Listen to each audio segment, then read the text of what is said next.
I am a 26 years old female. Me and my fiancé, he's 28, been engaged for 4 months. We're planning on having our wedding on October 18th. My future mother-in-law kept annoying me and sending me suggestions for choosing the right wedding dress, and said that she knew better and tried to get me to approve of wedding dresses that she chose. And when she couldn't enforce her decision, she demanded that I take her with me to buy my wedding dress so she could have an opinion. Before I went shopping, I called her to ask if she wanted to come, but started making excuses about how busy she was with my sister-in-law. I went shopping with my mom and I was able to find a really nice dress, although it cost me a little over what I saved up for. But it was worth it. I made some changes to it and it was perfect. It arrived to my apartment at the end of the week. I made sure it was stored in a safe place so it doesn't get ruined. Yesterday, I got back from my mom's house and found that my fiancé wasn't home, neither was the dress. I called him immediately, knowing that he must have taken it to show it to his mom, since she continuously asked to see it and refused to have me send her pictures of it on Facebook.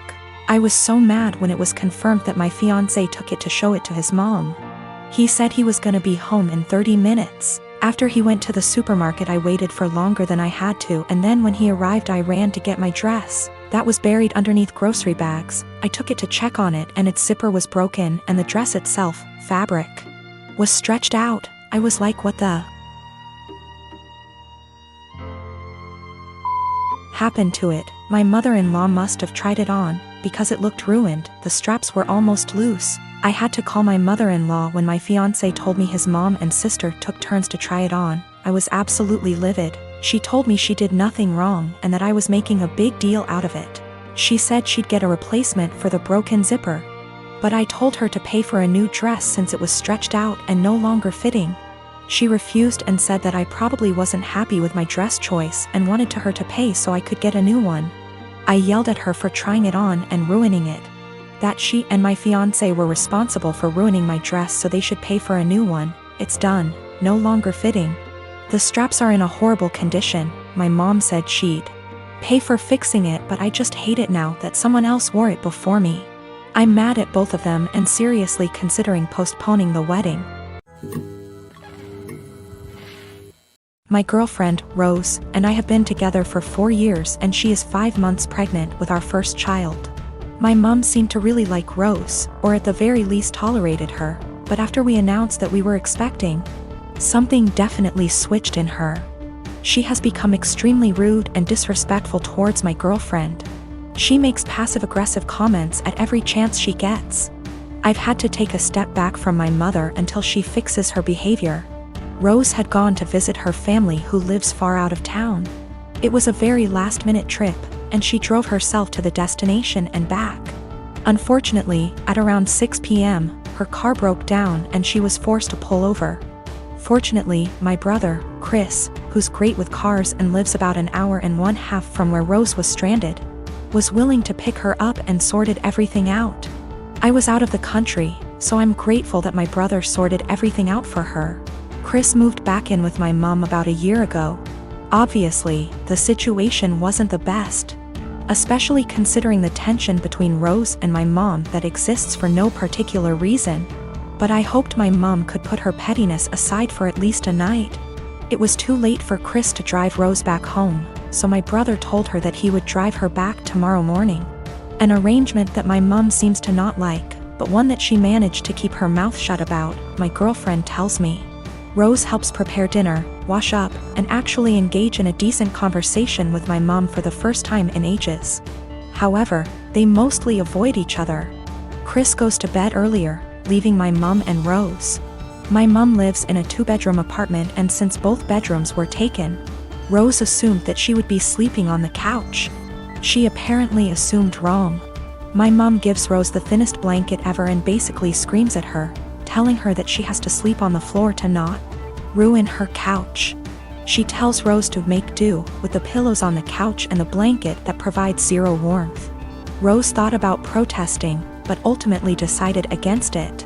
According to Rose, my mom kept opening her door to check if she was sleeping on the couch, so she couldn't even try to sleep on the couch.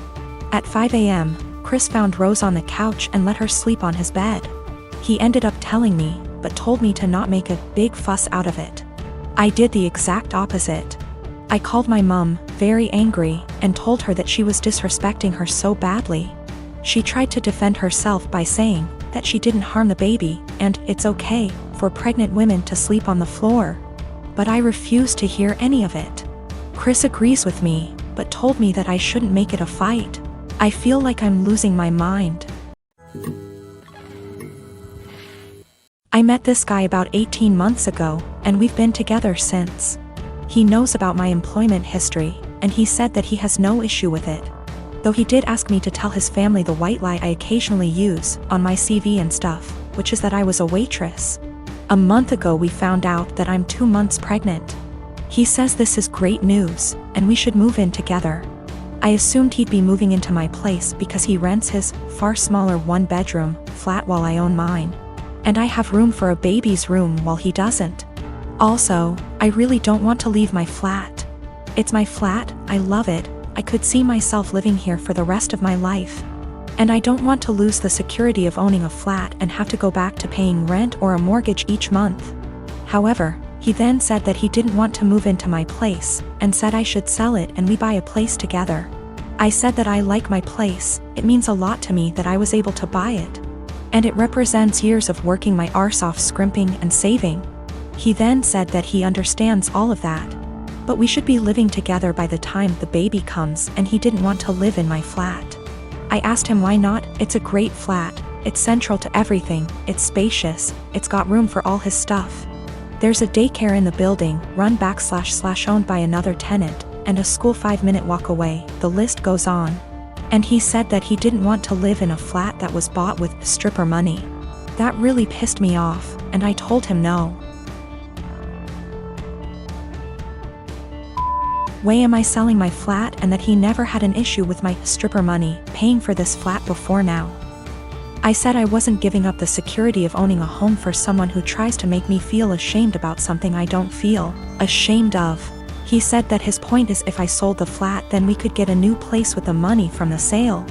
I said, wouldn't that still be stripper money? And he said that's different, and I asked how. He then said he was going back to his place because I can't talk to you when you're in this state. He's gone back to his flat now, and he's texted me saying I'm overreacting / irrational, and I need to think of this realistically, rather than emotionally. He says he wouldn't feel right raising a child in my flat knowing how I purchased it, and selling back / moving is the best idea of all of us, not to mention the fact he isn't on the deed because it's my place and it would never feel like our place because of this. I feel I might be the arse because I get why he might feel like it's just my place, and I feel I'm being too rigid in a time we need to work together. Plus I spoke to my sister and she sided with him, so 2 out of 3 people think I'm in the wrong here. I dumped him. There was a whole conversation, and during the conversation he said he didn't want to be a parent if I wasn't willing to do everything he wanted, including sharing a house back / deed, plus staying together. Also, at the start of the conversation I said what a few people suggested, which was that I'd be willing to sell and split the house with him, provided he paid 50%, and he got very, very angry. Very, very quickly. He also said a few other things, how it's all going to pan out just yet, but it looks like I'm going to be a single mother. Son is in 4th grade. School is only open on Mondays.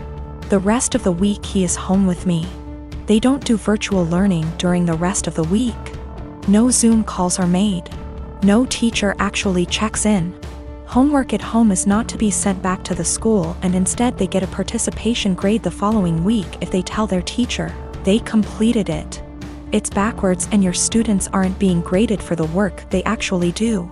Every Monday we get a new flyer in the mail asking for donations. Last week we got a flyer that said to send out 20 emails to individuals to ask them for donations, with the promise of prizes for participation. They also had other prizes on this flyer. Basically, the more people who donate using your name, the bigger the prize you get. My son wanted the headphones prize. Nowhere on the flyer did it say how many donations was needed. I called the school to ask and they said 12. I sent out the 20 emails. 14 people donated. The donation list was to be emailed to the school with the student ID, and we were to pick up the prizes this past Monday. Son was losing his mind excited because he got the 12 donations needed for the headphones. We walk in and they proceed to tell me and my son that he did not qualify for the prize because in order to be eligible, you needed to get those 20 donations. Apparently the prizes for donations started counting after you received the 20. They turned damn near every student away, not just my kid. So I sent the boy out with his father and pulled the teacher and principal aside to let them know that they got these kids' hopes up for absolutely nothing and that all they accomplished was destroying the children's spirits by lying to their faces. I then told them that I was told by the secretary that he only needed 12 donations for those headphones. They said, "Sorry you feel that way. This is just how things are right now due to COVID." So I responded with, "Oh, so lying to students and breaking their spirits is okay because of COVID? Failing to provide virtual learning for the rest of the week like other schools is okay because of COVID? Asking for donations when the kids are only here once a week must be okay, too, right?" I then walked out. Well, my son got the headphones in the mail today with a note from the superintendent that said, "I'm very sorry for the actions of the school system and the confusion formed around the donation drive. We are trying to work with the families, not turn them away. Please accept this as an apology. My son is over the moon. My husband says that I was being a Karen and that we should have just dropped it because it teaches our son that life isn't fair, and that I now look like an helicopter parent."